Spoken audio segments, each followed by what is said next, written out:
ये कहानी है गाय की नाग पंचमी। अरे ओ आलसी आदमी, कितना सोता रहेगा?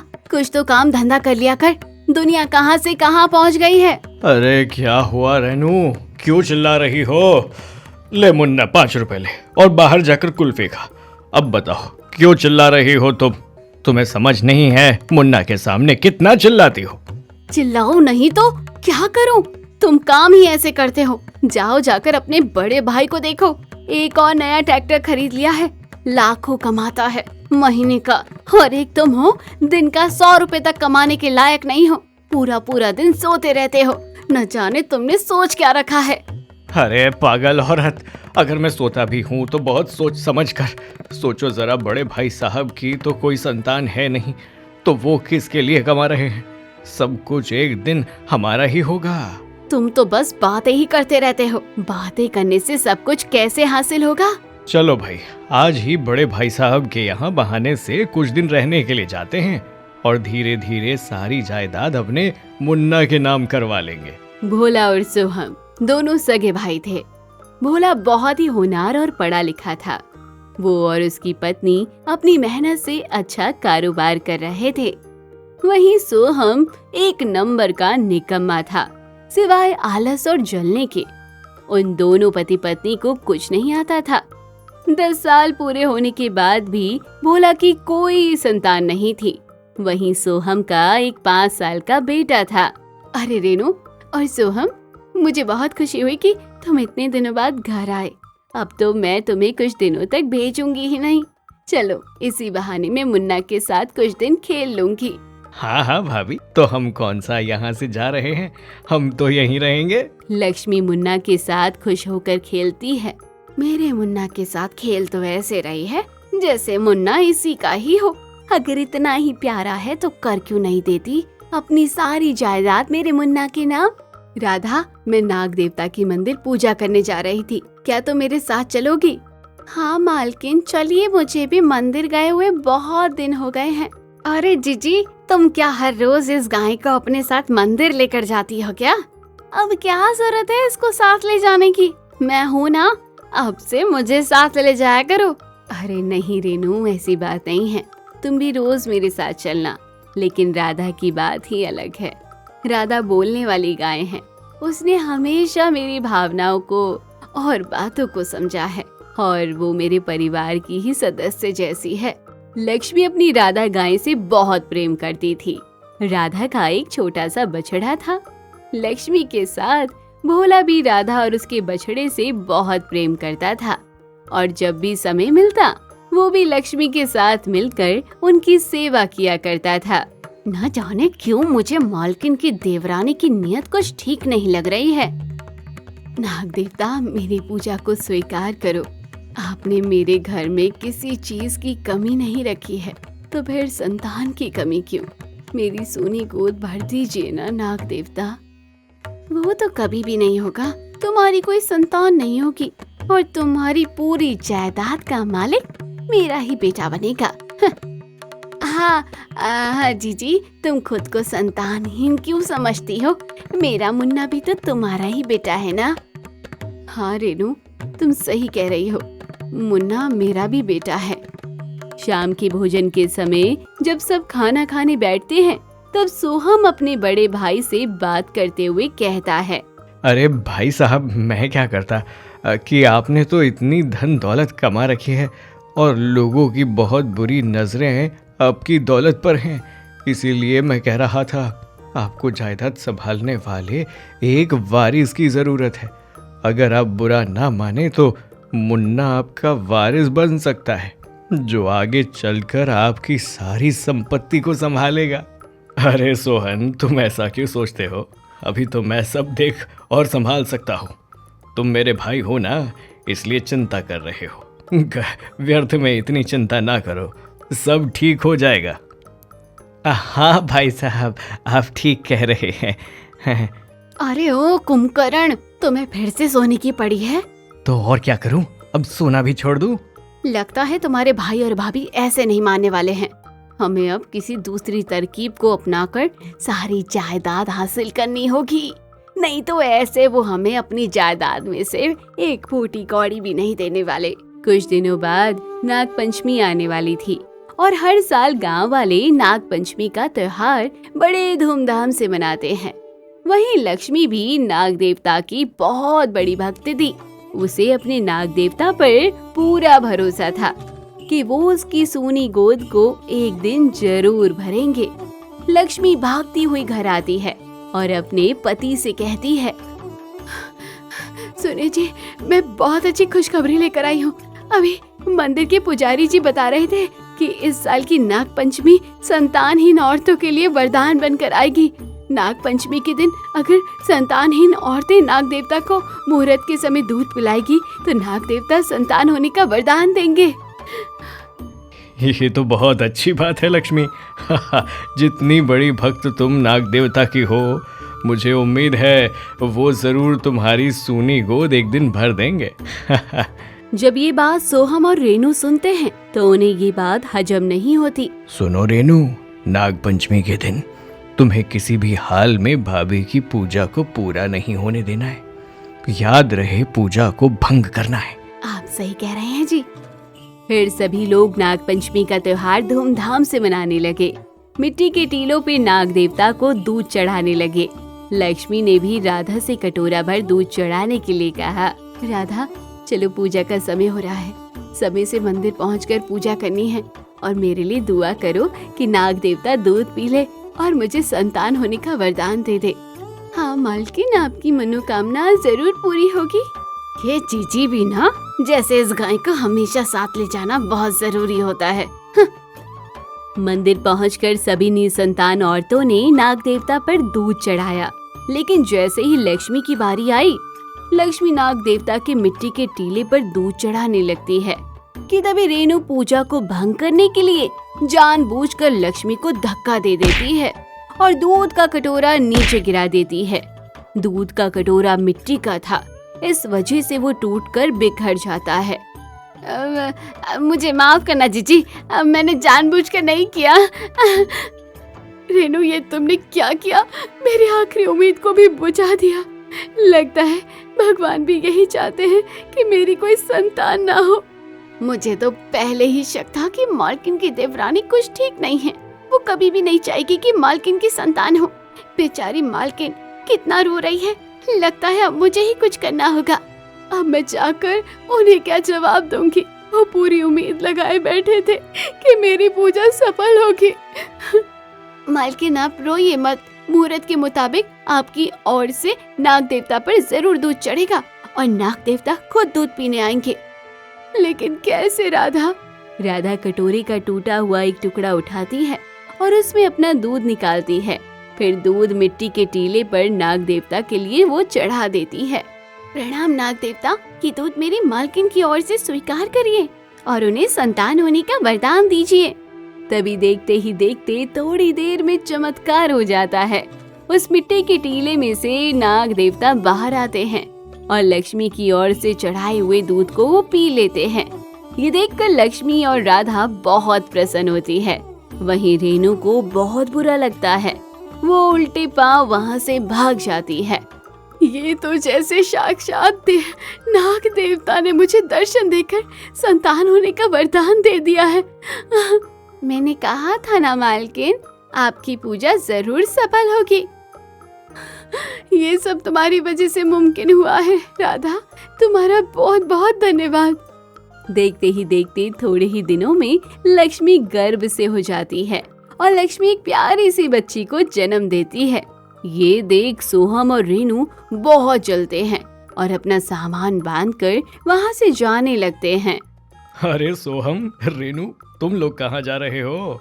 अरे कल तो हमारी बच्ची का नामकरण है। अरे रुक जाओ ना, उसे आशीर्वाद देकर जाओ। अरे नहीं नहीं नहीं भाई साहब, बहुत दिन हो गए हैं हमें यहाँ रहते हुए। अब बस हमें अपने घर चलना चाहिए। ठीक है सोहम और रेनू, जैसी तुम्हारी इच्छा। भोला और लक्ष्मी ने बच्ची को नाग देवता का वरदान मानकर बच्ची का नाम नाग पंचमी रख दिया था। बच्ची को पाकर अब उनका परिवार पूरा हो गया था। पंचमी के आने के बाद भोला के कारोबार में और ज्यादा वृद्धि हुई। वहीं सोहम और रेनू कोई तरक्की नहीं कर पाते। वो बस हमेशा अपने बड़े भाई से जलते ही रहते। तो दोस्तों, कहानी यहीं खत्म हुई। कैसी लगी कमेंट बॉक्स में जरूर बताइए। चैनल को अभी तक सब्सक्राइब नहीं किया है तो जरूर कर लीजिए। गाय के दूध की चोरी। झलकपुर गांव में सोमनाथ के पास एक बहुत ही प्यारी गाय है जिसका नाम मोहिनी है। सोमनाथ की पत्नी राधा और एक बेटा है जो अभी अभी पैदा हुआ है। उसका बेटा बहुत ही अद्भुत और प्यारा है। इस गांव के सारे लोग ग्वाले थे। सभी के पास गायें थी और सभी दूध का व्यापार करते थे, लेकिन सबसे ज्यादा दूध सोमनाथ की गाय ही देती थी। देखिए जी, हमारी मोहिनी ने आज कितना दूध दिया है। बड़ा ही गर्व महसूस होता है हमें मोहिनी पे। तुम सही कहती हो जी, तभी तो सारे गांव वाले जलते हैं हम पे और हमारी मोहिनी पर। वहीं दूसरी ओर जंगल में एक बड़ा ही आलसी सांप रहता था जिसका नाम तोला था। उसके आलस से उसकी पत्नी भी बहुत परेशान थी। दुखी हो गई हूँ मैं तुमसे और तुम्हारे आलस से। जो कुछ मैं लाती हूँ उसको एक ही निवाले में चबा लेते हो और डकार तक नहीं लेते। आखिर कब तक मैं ही तुम्हें पालती रहूंगी। उफ, तुम सुन भी रहे हो या फिर सो ही रहे हो? हाँ हाँ, सुन रहा हूँ। अब तुम क्या चाहती हो? जान दे दूं मैं? आखिर तुम्हारा भी तो फर्ज बनता है मेरे लिए कुछ करना। अगर थोड़ा सा कुछ खिला देती हो तो बस पूरे दिन सुनाती रहती हो। ठीक है, अगर मैं सुनाती रहती हूँ तो ठीक है। आज से अपना खाना खुद लेकर आओ। मैं जा रही हूँ तुम्हें छोड़ के। हाँ हाँ, जाओ। तुम क्या सोचती हो तुम्हारे बिना मैं कुछ नहीं कर सकता? सांप और उसकी पत्नी की खूब लड़ाई होती है, जिस वजह से सांप भी अकड़ में आके पत्नी सांप को रोकता नहीं, जाने देता है। लेकिन जैसे ही शाम होती है तो सांप को भूख लगने लगती है। अरे, पेट में चूहे दौड़ रहे हैं। बहुत भूख लग रही है। क्या करूं? क्या खाऊं? कोई शिकार भी नहीं दिख रहा जिसे मैं खा सकूं। मुझे पत्नी के ताने चुपचाप सुन लेने चाहिए थे। कितना कुछ लाके देती थी मुझे बैठे बिठाए। क्या जरूरत थी मुझे भी अकड़ दिखाने की? हाँ, और आज तो मुझे कुछ मीठा मीठा खाने का मन हो रहा है। क्या करूं? हाँ, ऐसा करता हूँ। जंगल से बाहर निकल के गांव की ओर जाता हूँ। शायद वहां कुछ खाने को मिल जाए। तोला रात को चलता चलता गांव की ओर आ जाता है। तभी उसे सोमनाथ की गाय गौशाला में बाहर बंधी हुई दिखती है। अरे वाह, गाय और उसका दूध। आज मेरा मीठा खाने का भी बहुत मन हो रहा है। अब गाय का मीठा मीठा दूध पीऊंगा। तोला चुपके से रात के अंधेरे में आके मोहिनी का दूध पीने लगता है। ये देखकर मोहिनी बहुत घबरा जाती है। हे भगवान, सांप मेरा दूध पी रहा है। अगर मैं जरा सी भी हिली तो जान से जाऊंगी। हे गाय, चुपचाप दूध पिला। अगर हिलने की कोशिश की ना तो तुम्हें काट दूंगा। और मेरा जहर इतना खतरनाक है कि एक पल नहीं लगेगा तुम्हें मरने में। मोहिनी डर के मारे थर थर कांपने लगती है और बस रोए जाती है। आहा, गाय का मीठा मीठा दूध पी के बहुत मजा आ गया। सुन गाय, जो भी तुम्हारा नाम है, मुझे तुम्हारा दूध बहुत मीठा लगा। अब मैं रोज तुम्हारा दूध पीने आऊंगा। अगर तुमने ये बात किसी को भी बताई तो तुम जानती हो ना क्या होगा। हाँ हाँ, समझ गई। मैं किसी को कुछ भी नहीं बताऊंगी। शाबाश। दूध पी के तोला वहां से चला जाता है। फिर अगली सुबह, लड्डू के बाबा, आप लड्डू के साथ खेलते ही रहेंगे। आज मोहिनी से दूध नहीं लेना। जब तक आप बछड़े को पकड़ेंगे नहीं, मैं दूध कैसे निकालूंगी? और लड्डू को भी भूख लगी है। आपको भी तो दूध लेकर जाना है ना? हाँ हाँ भाग्यवान, मैं सब जानता हूँ। जैसे ही राधा और सोमनाथ मोहिनी से दूध लेने जाते हैं, वो देखते हैं मोहिनी दूध ही नहीं देती। हाय मोहिनी, क्या हुआ? तू दूध क्यों नहीं दे रही है आज? कहीं तेरे बछड़े ने तो नहीं पी लिया आज दूध? तुम देखती नहीं हो, बछड़ा बंधा है, वो कैसे दूध पी सकता है? हो सकता है आज उसका मन ना हो दूध देने का, या फिर उसकी तबीयत ठीक ना हो। सही कह रहे हो जी आप शायद। मोहिनी सब जानती थी, पर सांप की धमकी से वो कुछ कह नहीं पाई, बस डरी सहमी सी खड़ी थी। तोला रात को फिर से मोहिनी का मीठा दूध पीने आता है।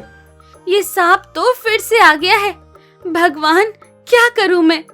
दूध के लालच में ये तो रोज आता रहेगा। क्या करूं? ओ गाय, चुपचाप सीधी खड़ी रहे, मुझे दूध पीने दे। सांप चुपचाप मजे लेकर दूध भी पीता है। आह, मजा ही आ गया। शाबाश गाय, बस इसी तरह मुझे दूध पिलाती जा, तुझे मैं कुछ नहीं बोलूंगा, और जिस दिन तूने मुंह खोला उस दिन मैं तुझे भी मार डालूंगा और तेरे बछड़े को भी। नहीं नहीं, मैं किसी से कुछ नहीं कहूंगी। तुम बस मेरे बच्चे को कुछ मत करना। अच्छा ठीक है, मैं कुछ नहीं करूंगा। अब मैं चलता हूँ, कल फिर आऊंगा। अगली सुबह राधा और सोमनाथ मोहिनी का फिर से दूध निकालने आते हैं, और मोहिनी से दूध ही नहीं आता। ये देखकर दोनों बहुत परेशान हो जाते हैं। मोहिनी, तुमने आज भी दूध नहीं दिया, क्या बात है? हाय मोहिनी, तुझे मेरे लड्डू का भी ध्यान नहीं आया। 2 दिन से उसे दूध नहीं मिल रहा। लड्डू के बाबा भी शहर दूध लेकर नहीं जा पा रहे हैं, और ऊपर से तेरा भी तो बछड़ा भूखा है, वो भी दूध के लिए तरस रहा है। तू आखिर दूध क्यों नहीं दे रही है? क्या बात है? तभी सोमनाथ की नजर जमीन पर पड़ती है। अरे राधा, देखो तो, थोड़ा दूध जमीन पर पड़ा है, ये कैसे हो सकता है? हाँ मोहिनी, अगर कोई बात है तो तू हमें बता। लेकिन मोहिनी चुपचाप खड़ी खड़ी सुन रही थी, पर कोई जवाब नहीं दे रही थी। उसे सांप की धमकी याद थी, इसलिए वो डर के मारे कुछ भी नहीं बोल पाई। क्या हुआ राधा, तुम सोई नहीं? नींद नहीं है क्या? किसी बात को लेकर चिंतित हो क्या? हाँ जी, मोहिनी के बारे में सोच रही हूँ। मुझे मामला कुछ और ही लग रहा है। दूध ऐसे ही गायब नहीं हो रहा, हमें इसकी जड़ तक जाना होगा। हाँ, मोहिनी भी तो चुप है, डरी सहमी सी। हमें पता लगाना होगा बात क्या है। राधा और सोमनाथ रात को गौशाला के बाहर चुपके से पहरा देते हैं। तभी थोड़ी देर में तोला दूध पीने आता है। तोला को दूध पीते देख राधा और सोमनाथ हैरान हो गए। राधा बहुत घबरा जाती है और थर थर कांपने लगती है। हे भगवान, इतना बड़ा सांप हमारी मोहिनी का दूध पी रहा था, और हमें इस बारे में भनक तक नहीं थी। अब क्या होगा जी?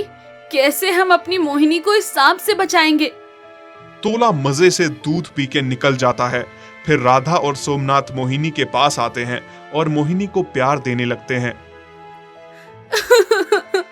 मोहिनी, तुम इतने दिनों से ये सब बर्दाश्त कर रही थी और हमें पता भी ना चला। तुम घबराओ मत मोहिनी, हम सब ठीक कर देंगे। मोहिनी की आंखों से बस आंसू बह रहे थे। फिर राधा और सोमनाथ इस बारे में गांव वालों से बात करते हैं। गांव वाले उनका साथ देते हुए कहते हैं कि उन्हें सांप को पकड़ने के लिए सपेरे को बुलाना पड़ेगा, क्योंकि सांप ने मोहिनी के दूध का स्वाद चख लिया है। अब वो उसको नहीं छोड़ेगा। जल्द से जल्द सपेरे को बुलाना पड़ेगा। फिर सोमनाथ सपेरे को बुला लेता है। सोमनाथ और सपेरे के साथ साथ सारे गांव वाले छुप के रात को सांप के आने का इंतजार करते हैं। जैसे ही सांप आता है, जाके सीधा मोहिनी का दूध पीने लगता है।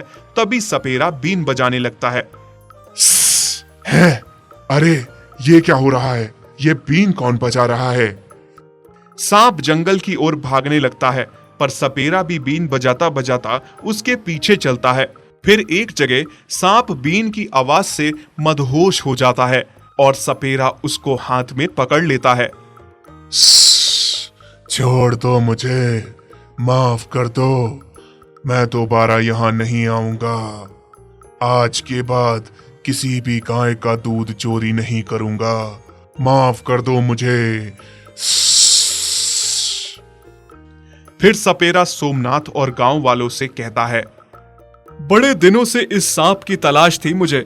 यह बहुत ही आलसी सांप है। इसने दूसरे सांपों को भी तंग करके रखा है। अब ये किसी को तंग नहीं कर पाएगा और ना ही दूध चोरी कर पाएगा। सपेरा सांप को टोकरी में डाल के ले जाता है और फिर सोमनाथ, राधा और गांव वाले खुश होकर सपेरे का धन्यवाद करते हैं। गाय का सांप से बदला। झलकपुर गांव में सारे लोग ग्वाले थे। वहां के लोग ज्यादातर दूध बेचने का काम करते थे। सब लोगों ने अपने अपने घरों में 10-10 गायें रखी हुई थी।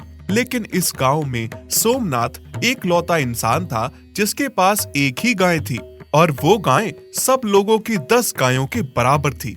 सोमनाथ की गाय मोहिनी इतना अच्छा और मीठा दूध देती थी कि उसके दूध की दूर दूर तक फरमाइश होती थी और सबसे ज्यादा दूध उसी के घर का बिकता था। सोमनाथ की पत्नी राधा को जब गोपाल हुआ था तो राधा बहुत बीमार पड़ गई थी, जिस वजह से उसे कभी दूध आया ही नहीं। फिर भी सोमनाथ और राधा ने गोपाल को मोहिनी के दूध से ही पाल पोस कर बड़ा किया। गोपाल मोहिनी का ही दूध पीता है। माँ, मुझे बहुत भूख लगी है। मुझे दूध और रोटी दे दो ना। हाँ मेरे बच्चे, आ तुझे दूध रोटी खिला देती हूँ। राधा अपने पति सोमनाथ से बात करती हुई कहती है। सुनिए जी, मैं सोच रही थी कि मोहिनी को हम थोड़ा और खिलाएं पिलाएं। मोहिनी मुझे थोड़ी कमजोर लग रही है। आप तो जानते ही हैं कि मोहिनी हमें कितनी किस्मत से मिली है। एक तो उसके दूध से हमारा घर का खर्चा चलता है, दूसरा तो उसी की वजह से हमारा गोपाल पला बढ़ा है। अगर वो नहीं होती तो हम गोपाल को कैसे पालते। उसी का दूध पीकर आज हमारा गोपाल पूरे 4 साल का हुआ है जी। हाँ राधा, तुम सही कह रही हो। हमें मोहिनी को थोड़ा और ज्यादा खिलाना पिलाना होगा ताकि उसकी सेहत अच्छी बनी रहे। और हाँ, मुझे इस बात की खुशी है कि तुम मोहिनी का इतना ध्यान रखती हो, क्योंकि मैं तो बाहर के कामों में ही ज्यादातर व्यस्त रहता हूँ और तुम घर के कामों के साथ साथ मोहिनी का इतना ध्यान रखती हो। मुझे इस बात की बड़ी ही खुशी है कि तुम्हें मोहिनी का इतना ध्यान है। सोमनाथ और राधा मोहिनी को पहले से भी ज्यादा और अच्छा खिलाने पिलाने लगते हैं। यह देखकर मोहिनी बहुत खुश होती है। मालिक और मालकिन, मैं बहुत खुश हूँ कि मुझे आप जैसे मालिक और मालकिन मिले हैं। बड़ी किस्मत वालों को ऐसा घर मिलता है। शुरू से लेकर आज तक आपने मेरा और मेरे बच्चे का बहुत ध्यान रखा है। अरे मोहिनी, तुम ऐसा क्यों सोचती हो? किस्मत वाले तो हम हैं जो तुम हमें मिली। तुम्हारी वजह से हमारा घर चलता है और तुम्हारी ही वजह से ही हमारा गोपाल आज इतना बड़ा हुआ है। जानती हो ना, तुम्हारा ही दूध पीता है हमारा गोपाल, तभी तो इतना स्वस्थ रहता है वो। अरे मालिक, आप ये कैसी बातें करते हैं? गोपाल मेरा भी तो बच्चा है। मैंने तो आपसे पहले ही कहा था कि मेरे एक नहीं 2 बच्चे हैं। जब कोई माँ अपने बच्चे को दूध पिलाती है तो कोई एहसान नहीं करती है। मालिक, मुझे गोपाल को दूध पिलाने में बहुत खुशी मिलती है। अक्सर गांव के बहुत सारे लोग सोमनाथ से सलाह लेते थे कि वो अपनी गाय को ऐसा क्या खिलाता है जिस वजह से वो इतना मीठा और ढेर सारा दूध देती है। सोमनाथ तो सभी से यही कहा करता था कि तुम लोग अगर अपनी गाय को प्यार से रखोगे और अपने घर का सदस्य मानकर चलोगे, उसकी अच्छे से सेवा करोगे, तो वो तुम्हें उससे भी 2 गुना दूध देगी। लेकिन ऐसा तो कोई कर ही नहीं पा रहा था। सभी ने सिर्फ दूध के लालच में ही गाय रखी थी। बड़े दिन बाद आज सुकून की नींद ली है। अब तो पेट में चूहे भी दौड़ रहे हैं। बहुत भूख लगी है, पर क्या खाऊं? मुझे तो उस गाय का मीठा मीठा दूध ही बहुत पसंद है। खैर, दूध तो मैं पी कर ही रहूंगा, लेकिन उससे पहले मुझे अपनी भूख मिटाने के लिए कुछ और खाना पड़ेगा। दरअसल तोला वही सांप था जो कुछ समय पहले रात को आकर मोहिनी को धमका के उसका सारा दूध पीकर चला जाता है और बेचारी मोहिनी डर के मारे उसे दूध पिला देती है। जब ये बात सोमनाथ और राधा को पता चलती है तो वो एक सपेरे को लाई। सपेरा उस सांप को पकड़ ले गया था, लेकिन अब तोला सपेरे की कैद से आजाद हो गया था और उसे मोहिनी के दूध की बहुत याद सता रही थी। वो किसी भी हाल में मोहिनी का मीठा दूध पीना चाहता था, फिर खाने की तलाश में तोला इधर उधर भटकता रहा और तभी उसे बिल से निकलता हुआ एक चूहा दिख गया। उसने झटके से चूहे को अपनी चपेट में ले लिया और उसे खाने लगा। तभी चूहा उससे बोल उठा, नहीं नहीं, मुझे मत खाओ, मुझे छोड़ दो। मेरे छोटे छोटे बच्चे हैं, पत्नी है, उनका मेरे सिवा कोई भी नहीं है। मैं उनके लिए खाना ले जा रहा था, मुझ पर रहम करो, मुझे छोड़ दो। ये तो बहुत बढ़िया बात है। इसका मतलब तुम्हारे साथ साथ मुझे तुम्हारी बीवी और बच्चे भी खाने को मिल जाएंगे। अच्छा किया जो तुमने मुझे खुद ही उनके बारे में बता दिया। तो चलो, आज का मेरा खाने का गुजारा हो जाएगा।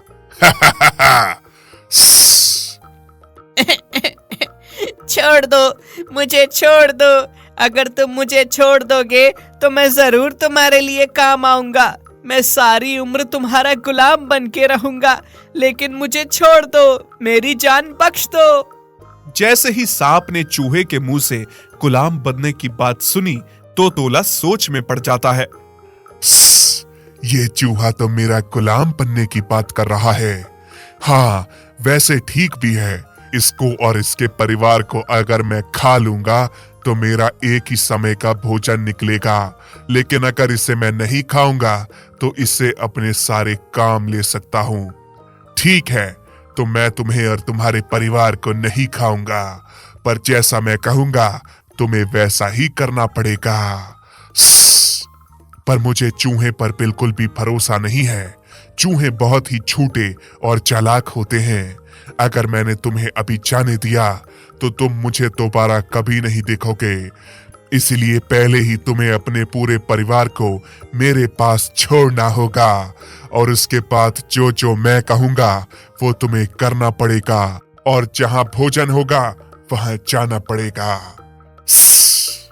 चूहा मजबूरी में सांप के पास अपने परिवार को छोड़ देता है और जैसा तोला उसे करने को कहता है वैसा ही चूहा करता है। तोला उसे कहता है कि उसे मोहिनी के मीठे दूध की बहुत याद सताती है। वो उसका दूध पीना चाहता है, लेकिन वो गांव की ओर जा नहीं सकता क्योंकि सारे गांव वालों को उसके बारे में पता है और सभी उसे मारने के लिए तैयार हैं। इसलिए वो उस गांव की तरफ नहीं जा सकता। अब चूहे को तोला के लिए रोज रात को मोहिनी का दूध लाना पड़ेगा, और अगर उसने ऐसा नहीं किया तो तोला उसके परिवार को मार के खा जाएगा। जाओ, जल्दी से अब जाओ, मुझे उस गाय का मीठा मीठा दूध ला कर दो। जल्दी जाओ, मुझे वो दूध पीना है। ठीक है, ठीक है, ठीक है। चूहा अपने परिवार के लिए बहुत चिंतित था और सोचता है कि वो अपने परिवार को कैसे सांप के चंगुल से आजाद करवाएगा। क्या करूं, कैसे अपने परिवार को बचाऊं और कैसे उस गाय से दूध लेकर आऊं? वो गाय भला मुझे क्यों दूध देगी? और अगर मैं दूध लेकर नहीं गया तो वो मेरा परिवार को खा जाएगी। भगवान, मेरी मदद करो, मैं क्या करूं? अब तो बस एक ही रास्ता है, उस गाय के आगे दूध की भीख मांगना। क्या पता वो मेरी बात को समझ ले और थोड़ा सा दूध दे दे। चूहा जैसे ही मोहिनी के पास पहुंचता है और उससे थोड़ा सा दूध मांगता है। क्या तुम पागल हो गए हो? मैं तुम्हें क्यों दूध दूंगी? मेरा दूध सिर्फ मेरे मालिक और मेरे बच्चों के लिए है। मेरे दूध से मेरे मालिक का घर चलता है, और ऐसे मुंह उठाकर तुम मेरा दूध मांगने आए हो? मैं बहुत मजबूर हूँ, मुझे उम्मीद है कि तुम मेरी मजबूरी समझोगी। फिर चूहा मोहिनी को सारी बात सुनाता है कि कैसे तोला ने उसके परिवार को बंदी बनाकर रखा है, और अगर वो मोहिनी का दूध उसके लिए लेकर नहीं गया तो वो उसके परिवार को खा जाएगा। क्या ये सब सच है? हाँ, ये बिल्कुल सच बात है। मैं भला तुमसे झूठ क्यों बोलूंगा? मेरे बच्चों की कसम, मैं बिल्कुल सच कह रहा हूँ। उस बुरे सांप ने मेरे परिवार को बंदी बनाकर रखा है, और अगर मैं उसके लिए तुम्हारा दूध लेकर नहीं गया तो वो मेरे परिवार को और मुझे खा जाएगा। मोहिनी सांप के खौफ से बहुत घबरा जाती है और फिर कुछ सोचने लगती है। खुद तो वो बहुत घबराई हुई थी, पर चूहे को भरोसा दिलाती हुई कहती है, तुम चिंता न करो, आज तो तुम मेरा थोड़ा सा दूध लेकर जाओ, लेकिन कल तुम ऐसा करना कि उस सांप को सीधा यहाँ लेकर आना और उससे कहना कि मैं उसे अपना दूध पिलाना चाहती हूँ। क्या तुम उसे अपना दूध पिलाना चाहती हो? पर क्यों? गाय तो सांप से बहुत डरती है और तुम उसे अपना दूध पिलाना चाहती हो, और वो भी जानबूझकर। हाँ, गाय सांप से डरती है, लेकिन इतना रिस्क तो उठाना ही पड़ेगा। शायद तुम नहीं जानते, वो बहुत बुरा और आलसी सांप है। कुछ समय पहले उसने मुझे भी बहुत परेशान करके रखा था, और आज जैसे तुम्हें डरा धमका के मेरा दूध लेने भेजा है, वैसे ही कुछ समय पहले वो मुझे मेरे बच्चे को मारने की धमकी देकर रोज रात को मेरा दूध पीकर जाता था, और मेरे साथ साथ सबको बहुत परेशान करके रखा था उसने। फिर उसे एक सपेड़ा पकड़ के ले गया, लेकिन लगता है वो वहाँ से भाग निकला है। लेकिन उसका राज अब और नहीं चलेगा। उस सांप को सजा देने का समय आ गया है। बस तुम किसी भी तरह से उसे मना कर ले आना कि मोहिनी उसे अपना दूध पिलाना चाहती है। फिर तुम्हारा परिवार भी बच जाएगा और उसको भी उसकी असली सजा मिल जाएगी। ठीक है, मैं कल उसे किसी भी तरह से मना के ले आऊंगा। चूहा मोहिनी से थोड़ा सा दूध लेकर तोला को जाकर दे देता है, जिसे पीकर तोला बहुत खुश हो जाता है।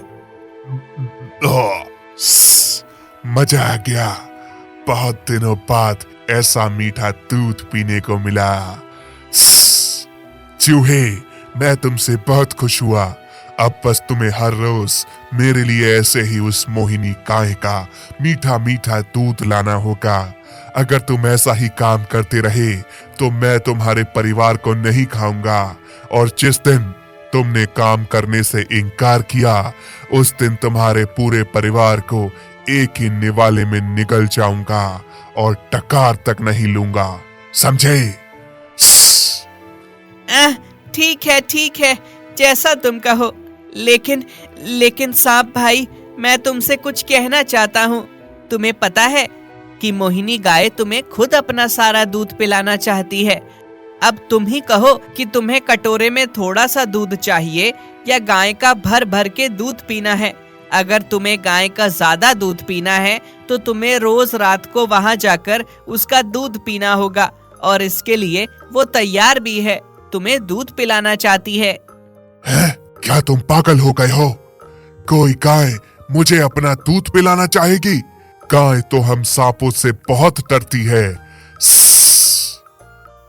अरे, तुम ही तो कहते हो ना कि चूहे बहुत चालाक होते हैं, तो बस मैंने अपनी चालाकी से उसे अपनी बातों में फंसा लिया और उसे तुम्हें दूध पिलाने के लिए राजी कर लिया। नहीं, मैं वहां दूध पीने नहीं जा सकता। कहीं उन सारे गांव वालों ने मुझे मिलकर मार डाला तो? पर गांव वालों को पता कैसे चलेगा? कोई बताएगा तभी तो पता चलेगा ना। तुम चिंता मत करो, गांव वालों को कोई नहीं बताएगा। तुम रात को दूध पीने चले जाया करना। रात को गांव वाले सोए होते हैं। मोहिनी गाय कह रही थी कि उसे तुम्हें दूध पिलाना अच्छा भी लगता है, क्योंकि तुमने उसका दूध पहले भी पिया है। इसीलिए वो कह रही थी कि तुम वहीं आकर उसका दूध पिया करो। अच्छा, तो वो गाय मुझे खुद दूध पिलाना चाहती है। फिर तो ठीक है, मैं वहीं जाकर दूध पीऊंगा। पर उसके लिए तुम्हें भी मेरे साथ चलना पड़ेगा, और अगर इसमें तुम्हारी कोई चालाकी निकली, तुमने अगर मुझसे झूठ बोला होगा, तो मैं उसी समय तुम्हें मार डालूंगा। वही मोहिनी सारी बात अपने मालिक सोमनाथ और मालकिन राधा को बताती है। क्या वो दुष्ट सांप फिर से लौट आया है? पर इस बार वो बचकर नहीं जा पाएगा। इस बार हम उसे जिंदा नहीं छोड़ेंगे। आप सही कहते हैं जी। इस बार हम उस सांप को मोहिनी के पास आने से पहले ही खत्म कर देंगे। सोमनाथ और राधा सारी बात गांव वालों को जाकर बताते हैं। फिर अगले दिन जैसे ही रात होती है, सारे गांव वाले इकट्ठा होकर छुप के बैठ जाते हैं, और फिर जैसे ही तोला मोहिनी का दूध पीने आता है, आज तो मैं गाय का मीठा मीठा सारा दूध पी जाऊंगा।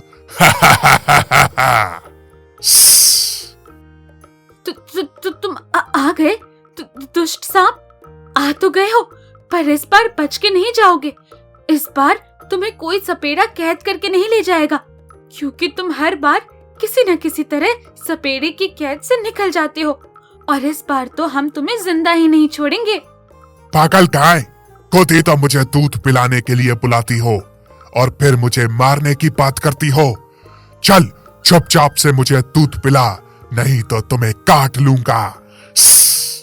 तभी छुपे हुए गांव वाले डंडे और लाठियां लेकर बाहर निकल आते हैं। मारो मारो इस दुष्ट सांप को, इस बार ये बच के जाने नहीं पाए। हाँ, इस बार ये जिंदा यहाँ से जाना नहीं चाहिए। इसने हमारी मोहिनी को परेशान करके रखा है। गांव वालों को अपनी ओर आता देख तोला घबरा जाता है। धोखा, चूहे, तूने मुझे धोखा दिया। मैं तुझे और तेरे परिवार को जिंदा नहीं छोड़ूंगा। खा जाऊंगा तुम सबको, खा जाऊंगा। हमें खाने के लिए तुम जिंदा बचोगे तब ना, और मैंने तुम्हें कोई धोखा नहीं दिया। तुम जैसे दुष्ट के साथ तो ऐसा ही होना चाहिए था। तभी सारे गांव वाले मिलकर डंडे और लाठियों से पीट पीट कर तोला को मार डालते हैं।